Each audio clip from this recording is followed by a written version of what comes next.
Welcome to graphic training channel. আর আজ আমি আপনাদের জন্য এনেছি একটা খুব ফাস্ট ভিডিও, জাস্ট কিছু শর্টকাট, খুব ইউজফুল শর্টকাট যেগুলো ফটোশপে আমরা সাধারণত ব্যবহার করি না, মাউস দিয়ে করি, কিন্তু যদি শর্টকাটটা ব্যবহার করি তাহলে হয়তো আমাদের কাজ অনেক ফাস্ট হবে। তাহলে আসুন শুরু করি।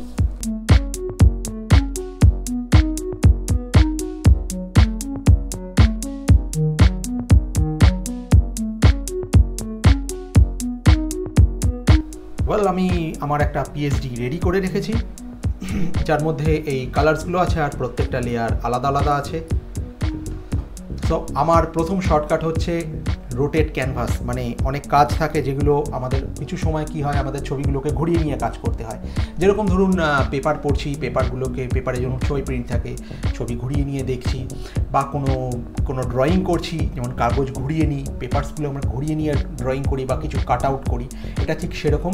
সেটার শর্টকাট হলো আর। যেই আর প্রেস করবেন, রোটেট টুল অ্যাক্টিভেট হয়, আপনি ক্যানভাস রোটেট করতে পারেন। যেখান থেকে খুশি আপনি ক্যানভাস রোটেট করুন, কিন্তু মাথায় রাখবেন আপনি যখন ফাইল সেভ করবেন তখন আপনার ফাইল কিন্তু সোজাই সেভ হবে, এরকম বেঁকে সেভ হবে না।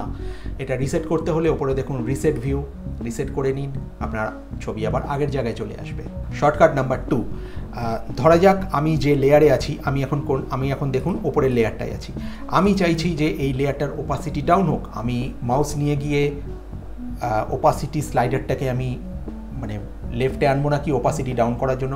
স্ট্রেট কিবোর্ডে আমার ধরুন চাইছি আমি এটা 50% হোক, আমি কিবোর্ডে 5 প্রেস করব ও 50% অফ হয়ে যায়। ধরুন মনে হচ্ছে যে 50% বেশি হয়ে গেল, 50% আমার লাগবে না, আমার আর একটু কম ওপাসিটি লাগবে, মানে আমার 80% লাগবে। আমি 8 প্রেস করব, আবার 80 হয়ে যাবে। আমি যদি 100 চাই, 0 প্রেস করব, 100 হয়ে যাবে। সো আমি এটা 80-তে ছেড়ে দিলাম।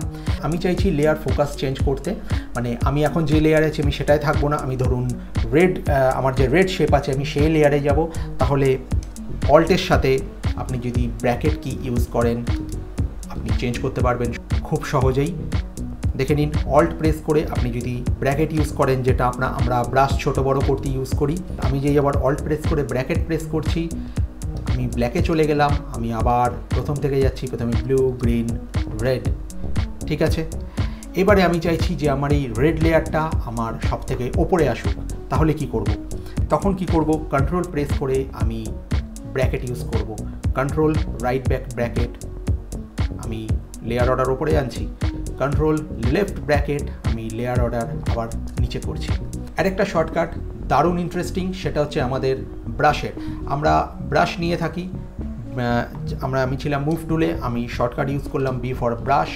এখন দেখুন ব্রাশ নিলেই কি হয়, আমরা ব্রাশের সাইজ আমরা ব্র্যাকেটস দিয়ে কম বেশি করতেই পারি, কিন্তু এটা আমি ব্র্যাকেটসে করব না। অল্ট প্রেস করে আপনি যদি রাইট ক্লিক করেন, একটা রেড সার্কেল আসে। এই রেড সার্কেল আপনি যদি লেফটে যান তাহলে ছোট হয়, রাইটে যাবেন বড় হবে। আপনি যত নিচে যাবেন আপনার ব্রাশ তত হার্ড হবে, আর যত ওপরে যাবেন ব্রাশ তত সফট হবে। আমি একটা নতুন লেয়ার নিয়ে নিচ্ছি, একটা নতুন কালার নিয়ে নিচ্ছি। আমি এবার ব্রাশ অ্যাপ্লাই করছি। আমি রাইট ক্লিক করেও ব্রাশ চেঞ্জ করতে পারি, কিন্তু আমি সেটা করব না। আমি চলে যাব একটা নতুন কালার নিয়ে, আমি ব্রাশ অ্যাপ্লাই করছি। তখন দেখুন এরকম, যেহেতু হার্ডনেস পুরো 0 আছে, ওই জন্য আপনি পাচ্ছেন এরকম সফট ব্রাশ। আপনি অল্ট প্রেস করে রাইট ক্লিক করুন, রাইট ক্লিক করে আপনি যত নিচে যাবেন ব্রাশ তত হার্ড হবে। এবার আপনি ব্রাশ অ্যাপ্লাই করুন, দেখুন আপনি হার্ড ব্রাশ পাচ্ছেন। ঠিক তেমনই আবার অল্ট প্রেস করে আপনি যদি লেফটে যান ব্রাশ ছোট হবে, রাইটে গেলে ব্রাশ বড় হবে। আমি চলে গেলাম ওপরে, বড় ব্রাশ। এইবারে দেখুন সফটনেস হচ্ছে 100%, মানে হার্ডনেস 0, আর ব্রাশ সাইজও অনেকটা বড় হয়ে গেছে। আরেকটা শর্টকাট, সেটা হলো যদি আপনার ফাইল সেভ থাকে, মানে আপনার অনেক কিছু লেয়ারে অনেক কিছু নোংরা হয়ে গেছে, আপনি এত কিছু চাইছেন না, আপনি স্ট্রেট আপনার আগের জায়গায় ব্যাক করতে চাইছেন, সেখানে আপনি প্রেস করবেন জাস্ট F12। তবে সেক্ষেত্রে কিন্তু আপনাকে আপনার ফাইলটা সেভ রাখতে হবে। যদি সেভ না রাখেন এই F12 আপনার কাজ করবে না। Well, last but not the least, আরেকটা শর্টকাট, সেটা হচ্ছে আমাদের এই ফটোশপের ইন্টারফেসের কালার। আমার আছে সব থেকে ডার্ক, আমি যদি চাই ইন্টারফেসের কালার লাইট হবে, দেন আপনি শিফটের সঙ্গে F2 প্রেস করুন, এটা ক্রমশ লাইট হতে থাকবে। আপনি যতবার F2 প্রেস করবেন, শিফট F2 লাইট হতে থাকবে, শিফট F1 আপনার ডার্ক হতে থাকবে। তবে এটা আপনি 4টে স্টেপ যেতে পারেন, তার বেশি নয়। সো আই হোপ কি আপনাদের এই শর্টকাটের ভিডিওটা নিশ্চয়ই খুব ভালো লেগেছে। যদি ভালো লেগে থাকে অবশ্যই একটা লাইক করবেন আর সাবস্ক্রাইব করতে কিন্তু ভুলবেন না। Thank you.